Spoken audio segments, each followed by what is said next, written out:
Hello Capricorn, Sun, Moon, Rising, and Venus signs. Kamusta kayo? Sana po nasa mabuti kayong kalagayan.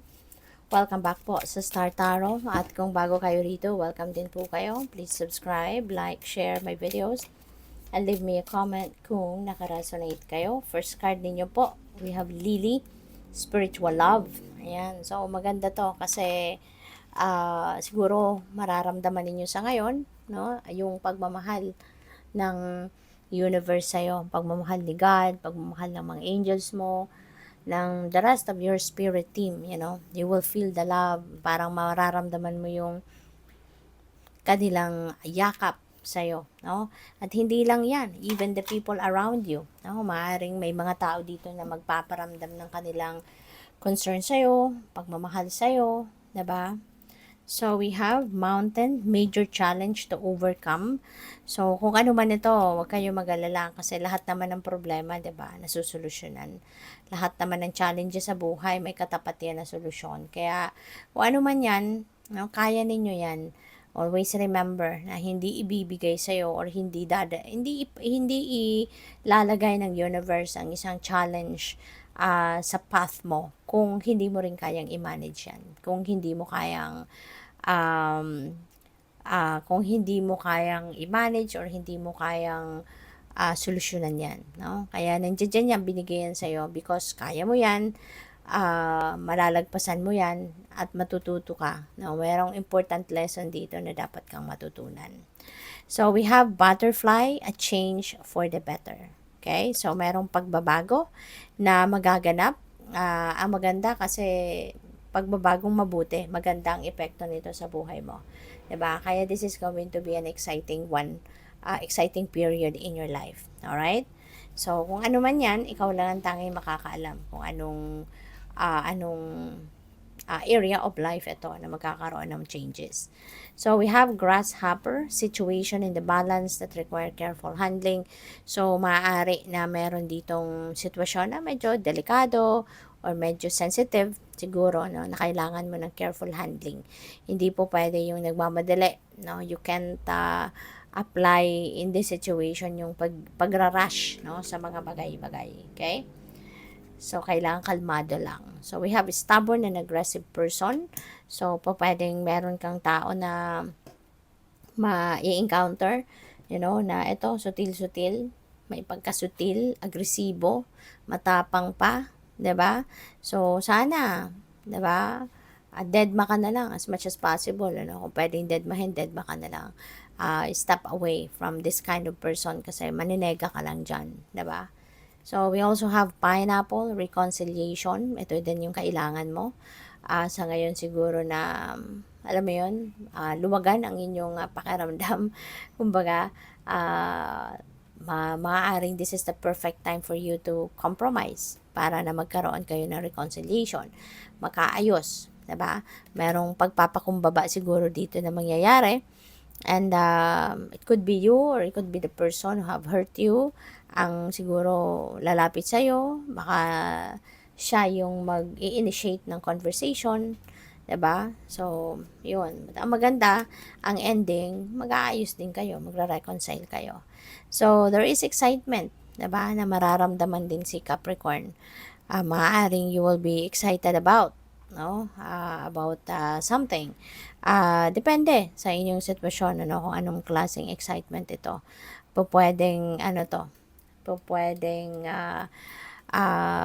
excited ka dito sa mga pagbabago na gagawin mo sa buhay mo, o pwedeng ganun. Or baka merong mga okasyon, diba? Nadadaluhan kayo, and that's why you will be excited about. Or baka meron kayong achievements dito, no, na you are going to be excited about. So, good luck sa'yo.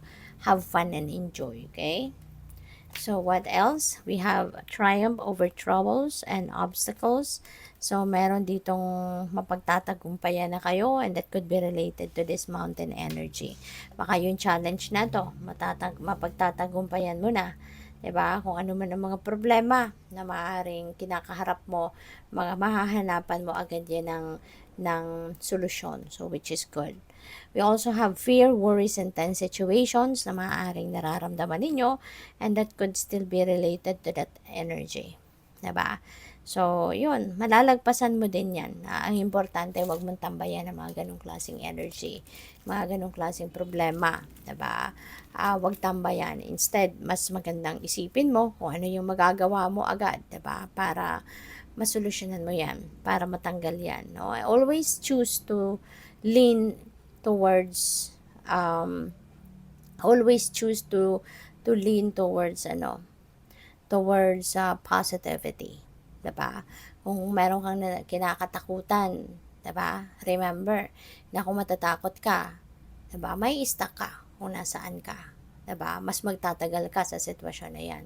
So mas hindi mo magagawa kung ano man yung mga bagay na gusto mong gawin, hindi ba? So alin yung pipiliin mo? So it's always your choice, no? We are all given free will. 'Di ba? Pero yun, isipin ninyo, if you're going to fear about something, if you're going to worry about something, anong mangyayari? 'Di ba?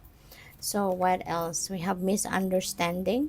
Baka, eto din yung isa sa pinoproblema mo. Baka meron kayong hindi pagkakaintindihan ng kung sino man. Pero, papwede rin, na yung ka-misunderstanding mo dito, eto din yung makakaanuhan mo na, makaka-reconcile mo na. 'Di ba?